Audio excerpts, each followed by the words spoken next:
ഇന്ന് ചെയ്യാൻ പോകുന്നത് പ്രോൺസ് പപ്പാസ് ആണ്. നമ്മൾ കുറച്ച് കൊഞ്ചാണ്, മല്ലിപ്പൊടി, മുളക് പൊടി, മഞ്ഞപ്പൊടി, കുരുമുളക് പൊടി, ചെറിയ ഉള്ളിയ, കടുക്, ഉലുവ, കുറച്ച് സവാള, ഇഞ്ചി, വെളുത്തുള്ളി, കുറച്ച് കൊടംപുളിയ. ഇത് 1-ാം പാല്. 2-ാം തേങ്ങാപ്പാലാണ്. നമുക്ക് ഈ പൊടിയൊക്കെ ഒന്ന് അരച്ചെടുക്കണം. ഇപ്പോൾ ഒരു 3/4 ടീസ്പൂണോളം മഞ്ഞപ്പൊടി ഇട്ടു, മുളക് പൊടി ഒരു 2 ടീസ്പൂൺ, മല്ലിപ്പൊടി 2 ഡസൻ സ്പൂൺ, കുരുമുളക് പൊടി ചേർക്കാം. പിന്നെ ഒരു 5-6 ചെറിയ ഉള്ളി നല്ല പേസ്റ്റ് പോലെ അരച്ചു വെച്ചിട്ടുണ്ട്.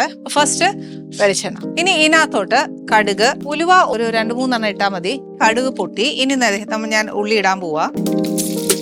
1 ടീസ്പൂണോളം ഇഞ്ചി, പിന്നെ വെളുത്തുള്ളി ആണെങ്കിൽ ഒരു 10-12 അരിഞ്ഞ് അങ്ങ് ഇട്ടാൽ മതി. ഇപ്പോൾ ഇതിനകത്ത് ഇടുക.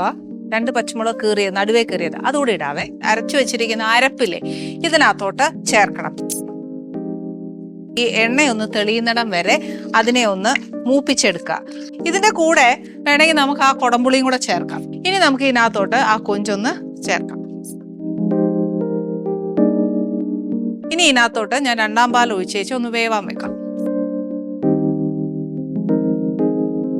കൊഞ്ചിട്ടിട്ടൊന്ന് തിളച്ചു വന്ന സമയത്ത് അതിന്റെ എരിവ് ഇതെല്ലാം നോക്കിക്കോണം, പുളി നോക്കിക്കോണം. ആ ചേർക്കേണ്ട ഏറ്റക്കുറച്ചിൽ ആ സമയത്ത് വേണം ചേർക്കാനുള്ളത്.